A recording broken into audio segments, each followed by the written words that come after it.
Hello everyone and welcome to the 10th episode of an interview with Mr. Rajesh Talwar. This is your host Ananya Sharma. So today's book in discussion is called Inside Gayland. So Mr. Talwar, the first question is why this book and especially why this name? Hi Ananya, good to be with you again. And this play, it relates to a time in the early 90s when I was associated with a group working on HIV/AIDS issues. The AIDS pandemic had just gathered steam in India, and authorities were scrambling around to find a way to tackle it. In between, the Director General of Prisons, Magsaysay Award winner Kiran Bedi, she announced to a newspaper, The Pioneer, that she was planning to segregate gay prisoners in Tihar jail. She was going to subject all prisoners to mandatory testing, segregate the gay prisoners, and prosecute those who were homosexual. So this concerned the group, and we decided to file a petition. So I got involved in the first ever challenge to Section 377 of the Indian Penal Code, which criminalizes quote-unquote sexual or carnal intercourse against the order of nature. Specifically, it targets homosexual men and women.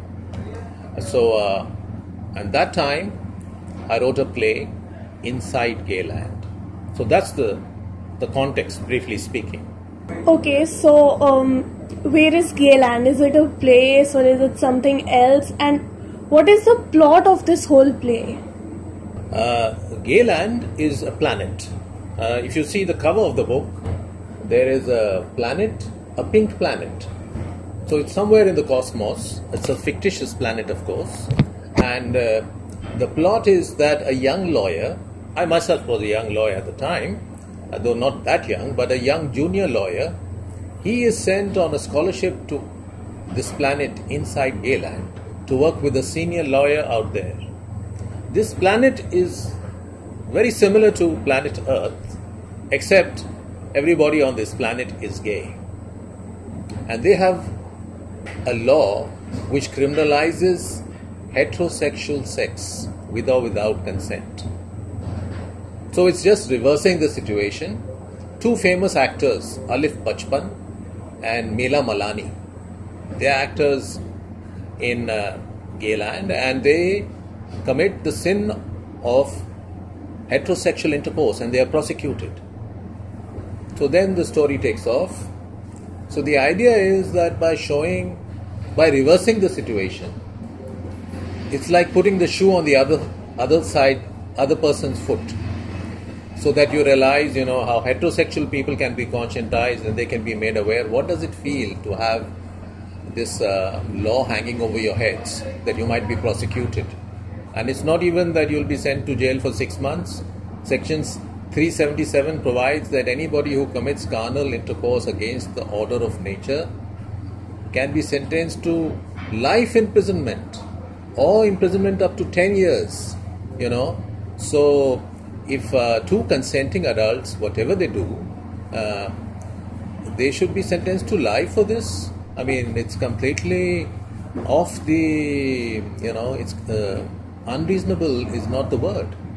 So that's why we filed this case, and that's why the play was there. So the play was used as campaign material by ABVA, Bavaro the Andolan, and the first ever petition in South Asia was filed by this group against the Union of India, challenging the constitutional validity of Section 377. So, before going on any further, can you tell our viewers what Section 377 exactly is? Section 377, it comes under the subtitle Unnatural Offences. So, apparently the legislator thought there were natural offences and unnatural offences. And then it says, whoever voluntarily commits carnal intercourse against the order of nature with any man, woman, or animal shall be punished with imprisonment which may be for life or up to 10 years with or without fine. So in most offences, there is a victim of a crime. Offences against the body, there is a victim and there is a perpetrator. But here, the consent doesn't matter. So theoretically, even if a man and a woman, even if a husband and wife, they do anything which is against the order of nature, which is, not having sex in the regular format, the missionary format, or the slight variations, they could be prosecuted under this section. But it was envisaged to be targeted against homosexuals in particular. It was based on another law in England, anti-buggery law, 2 centuries previously. What is interesting is that 377 was used in many of the former British colonies. In India, we didn't have homosexuality criminalized prior to the British. The attitudes of people were much more flexible. But when the British came, they had these Puritan conservative attitudes, and across the colonies, they introduced Section 377. I should say that when they were drafting these penal laws, they didn't bother to see the local situation in that country, the local culture. It was just one hat fits everybody's head. So, for example, in Pakistan also you have Section 377 of the Pakistan Penal Code, which is identical. And so you have in Bangladesh. So they just duplicated the penal code across their colonies, and Section 377 stands out. It's a British era statute, and if today in independent India we want to say we are free, why should we be hanging on to laws which were imposed on us by the British? So we should get rid of so many other laws as well, but this is one case of British morality being imposed on India. And the British themselves have moved ahead. The Europeans have moved ahead. They have become more aware. And we have regressed. So the group AIDS Anti-Discrimination Movement, were you the lawyer of that group? Yes. The AIDS Anti-Discrimination Movement, or AIDS Bavaro the Andolan, they were the petitioners in this case, ABVA versus Union of India. The case was filed in 1994. It was the first ever case in South Asia challenging the criminalization of Section 377 of the Indian Penal Code. So it was a landmark kind of case for this reason. I was the lawyer for this group as far as the case in the High Court was concerned. ABVA itself, they had another lawyer who was also a member, Shobha Agarwal. So the case was filed on behalf of ABVA by me, but ABVA was represented by Shobha Agarwal. I was the lawyer on record, and we included several other respondents apart from the Union of India.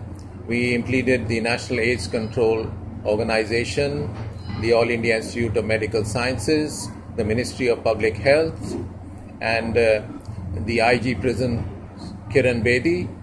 And so the petition was filed, and we sought several relief for it. One was, of course, that there should be no mandatory testing, because that was against WHO guidelines. Then we said there should be no segregation of prisoners based on their sexual orientation. And then we asked that Section 377 of the Indian Penal Code should be struck down as being unconstitutional. I should mention here one important thing is that ABVA itself, at the time I was associated with it, was not a gay group.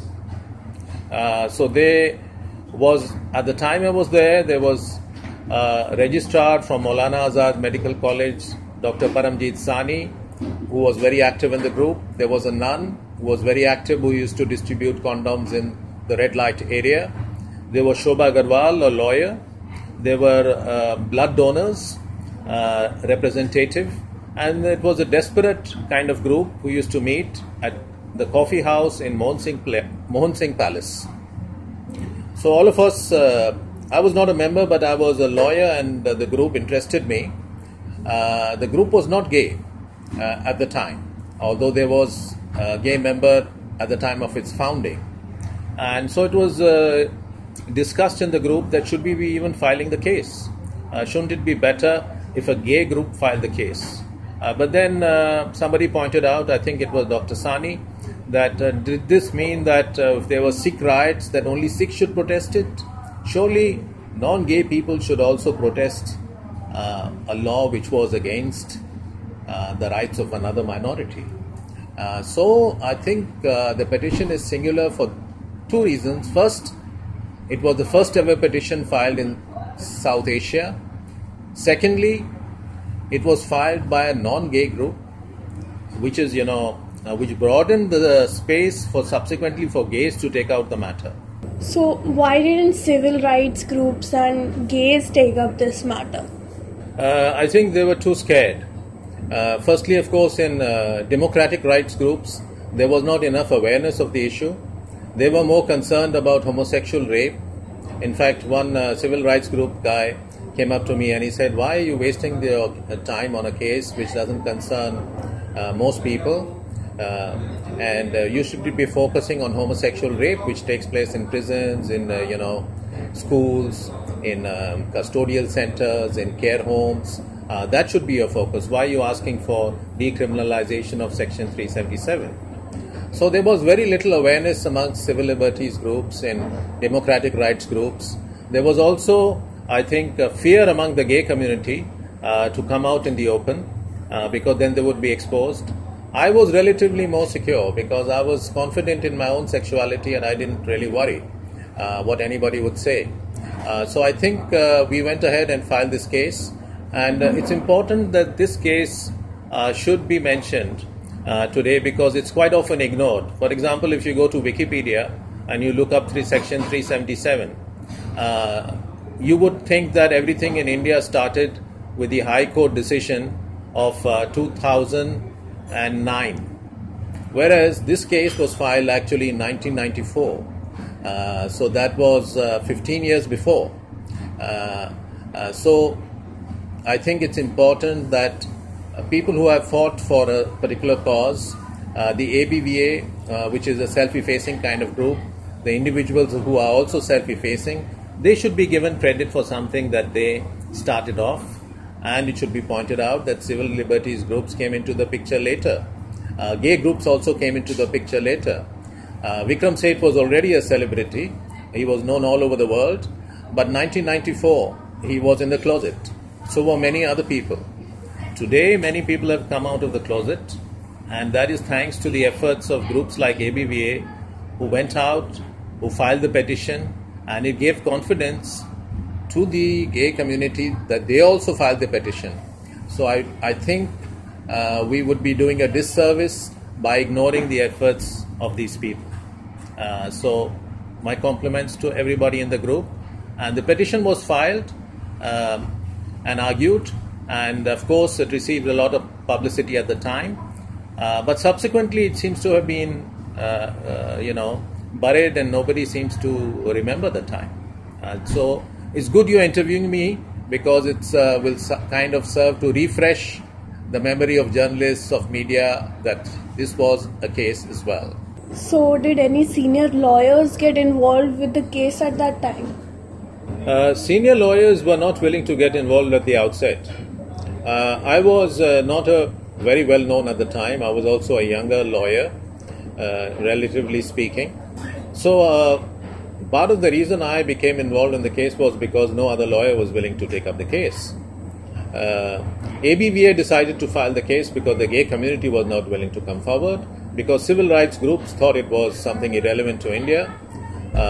Although subsequently PUCL has taken out reports, but at the time PUCL, PUDR, they didn't think this was an important issue. But we were hoping that once the case was filed, lawyers would come forward, more reputable lawyers who would help in arguing the case, and to some extent that did happen. For one hearing, Indira Jaising, who subsequently became Additional Solicitor General, she appeared, and for one hearing, Soli Sorabji appeared. Soli Sorabji being a jazz fan, and a liberal, he appeared. But it was not on their priority, but we need to thank them for their involvement, however limited it may have been. And finally, when the case came up, I think it was before Justice Wadhwa of the Delhi High Court, who subsequently went to the Supreme Court, he heard the arguments and he admitted the case. He thought it was a case worthy of attention. So that was a kind of victory. And 15 years later, of course, the Delhi High Court, it read down Section 377, which is very well known now. That decision was overturned by the Supreme Court. And today, in a review petition or what they call a curative petition, the Supreme Court is now currently deliberating over the constitutionality of Section 377. And I think a lot of people are hoping that they will strike it down. So was your family opposed to you taking up this case? My parents are quite traditional, but at the same time they are extremely open-minded in many ways. So they didn't even think of putting in any objection. They knew that I was fighting this case, and they didn't have any thought that I shouldn't be doing it. They were very open-minded on that front. And in general also they left me to my own devices. But of course that was not true of relatives. I remember an aunt calling up my mother and saying, "Oh, we've been reading in the papers that your son is filing a case on this Section 377 and this is very bad. What is he up to?" So of course I was unmarried then and I'm unmarried today. So many people, 2 plus 2 is 22, so they connected and they said, he must be surely gay himself for having filed the case. And in the Mohan Singh Coffee House also, when I used to meet with this ABVA members, people would whisper and they'd say, "Oh, there's this lawyer who comes from the Supreme Court who's filed this case." And so some of my civil rights group's friends, they also asked me, "Hey, we never knew. Are you gay?" And I said, "No, I'm not. But does that mean I should not file a petition for gay people?" So I think also that some people who are homophobic, extremely homophobic, sometimes they might actually have some latent tendency towards homosexuality. That is why they are so homophobic. If you are relatively secure in your sexuality, then you don't bother. You do your own thing and you let other people do their own thing. Live and let live. Live and let live, you said. So, what are the legal arguments related to Section 377? First and foremost, Ananya, there is the right to privacy. What you do in your bedroom, what you do in your house, it is not the state's business. It is not the government's business to be policing you in your bedroom. And the Supreme Court has held time and time again, most recently just a few years ago, that the right to privacy is an unalienable, fundamental right guaranteed to each citizen of India. So the right to privacy means what you do in your bedroom is up to you. You should not be getting policed by the state in something which is consensual. So the right to privacy is one very important argument. The second thing is that this is a victimless crime. Two people want to be together for whatever purpose, they are not harming anybody. There is no person being harmed. And why should they be punished? And that also for life imprisonment, 10 years imprisonment. I think it was Bertrand Russell who, very famously he wrote a book once, "Why I Am Not a Christian." And one of the arguments he gave for not being a Christian was, he said, the Bible says that somebody will be sentenced to burn in hell for till the end of time. And he said, for a small crime to be sentenced to hellfire for the rest of existence is just too extreme.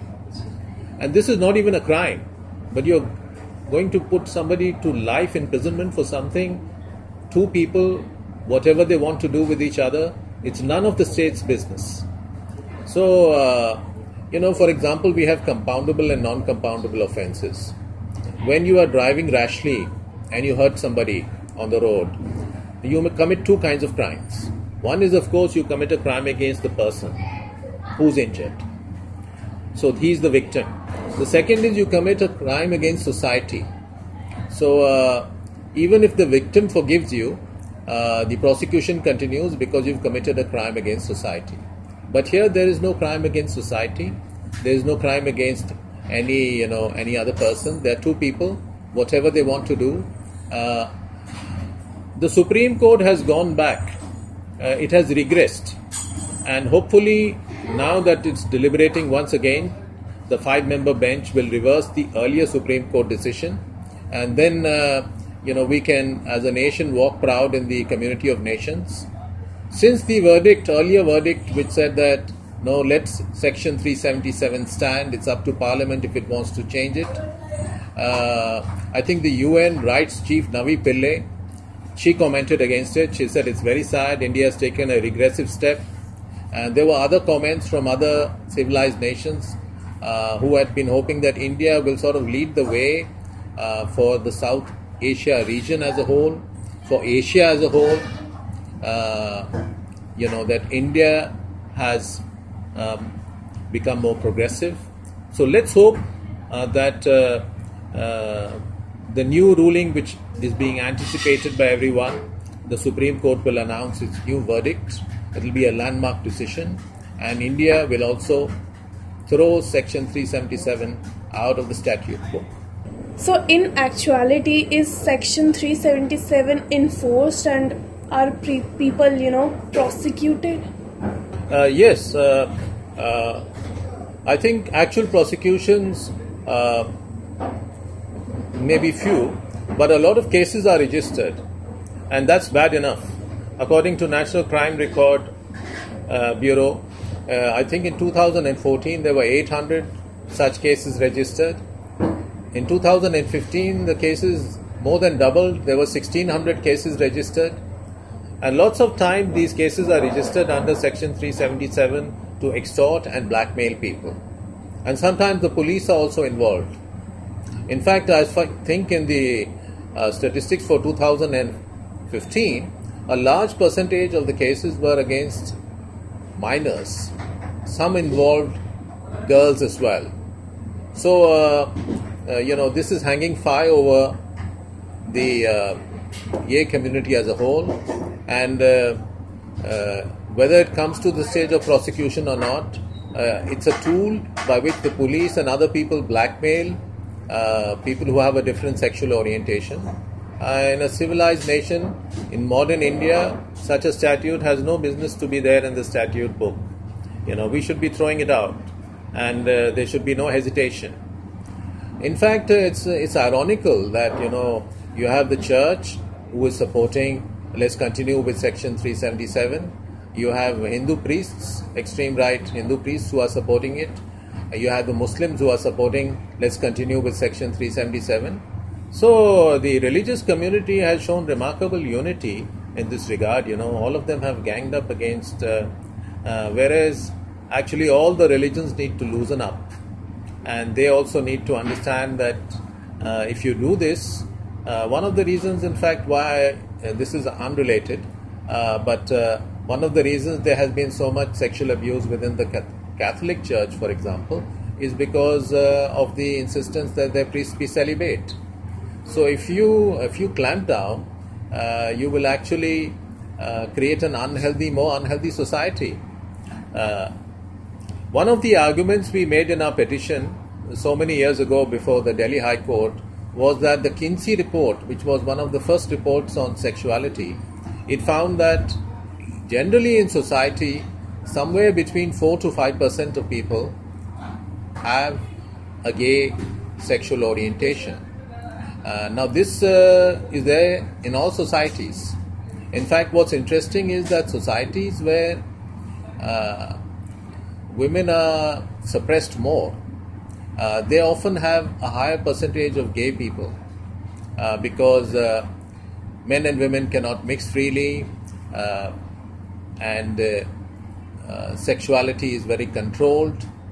So it doesn't mean that, for example, in Afghanistan or in Saudi Arabia, where if somebody is found guilty of homosexuality, they will be possibly stoned to death. It doesn't mean that this does not happen in those societies. In fact, it might be happening even more because and homophobic people, quite often, they actually have a homosexual orientation. And that is part of the reason that they become homophobic. Having said that, I don't say that gay people are any better or any worse than non-gay people. They are just the same. So coming back to the book now, has there ever been any other book that you have written where you have reversed the scenario?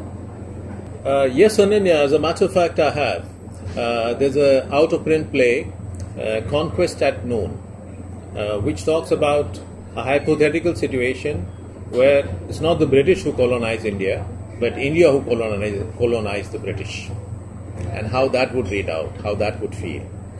So maybe I will republish that play under a different title, maybe when India ruled England, something like that. Now that's something that did not happen, but if we consider, if it had happened, it will teach us some lessons. Just like I hope that Inside Gayland has taught certain people certain lessons. The idea is that heterosexual people should feel the pain of homosexual people.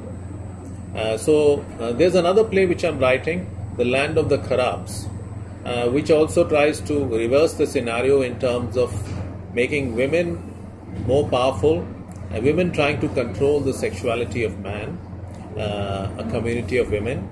I have to see, there's a play, Ladyland, which is quite different from my own play. So that's a work in progress. So how was Inside Gayland received? Oh, it was received very well. Of course, I was the lawyer for ABVA in the case of the Delhi High Court, which was a landmark case, being the first in South Asia. And the other thing is that my play Inside Gayland was taken out in a pink paperback, and it was distributed widely. It was used as campaign material. There were favorable reviews. Bombay Dost carried a favorable review, and a Calcutta-based Seagull Theatre Quarterly, they extracted portions of the play, which is a highly rated quarterly. And in general, people liked it. I think the great thing about the play was that it was looking at a very important issue, but in a light-hearted way, but at the same time underscoring the need to reform the law. So the readership was convinced by the arguments. I was approached by some playwrights. There's one very successful playwright based in one of India's metros, who at the time was in the closet, and he said, well, why don't you write about something less logical, something about the suffering of this community in a more real sense? And I said, I'm not the right person, maybe you should do it, because you are gay, although he was in the closet at the time, and maybe I'm not the right person to be writing a play like that. And yes, this play is structured like an argument, but there's no reason why it should not be. So in general, the play was well received. The initial play was just half an hour's running time, and then some people said that, listen, if you really should make it longer, you should introduce some legal arguments in it, which happened in the High Court of Gayland. For some time I resisted the idea, but then a publisher approached me and he said, I'd like to publish this book, I know exactly how to market it, but you need to double the length of the play. So then finally I said, okay, let's go with it. So the play here, it's almost double the size of the original play. A lot of legal stuff has been added. The book itself, it carries a copy of the first ever petition filed against Section 377, so that has some kind of historic value for queer historians, and it has lots of other judgments also, which is why it's a thick hardback. So what is your view on homosexual rape? It's a very, very serious crime, Ananya, and it should be tackled on a war footing, just like heterosexual rape should be. In fact, in my book on Nirbhaya, I point to how the government is very peculiar in some ways. They have expanded the definition of rape, but they have not expanded it to include homosexual rape. It would have been so much better. Why is only heterosexual rape something we should be worried about? Should we not be worried about homosexual rape? It's equally bad. Some could argue it could even be worse. and we should, take up cudgels against it, do anything we can do to stop it from happening. These are completely separate issues.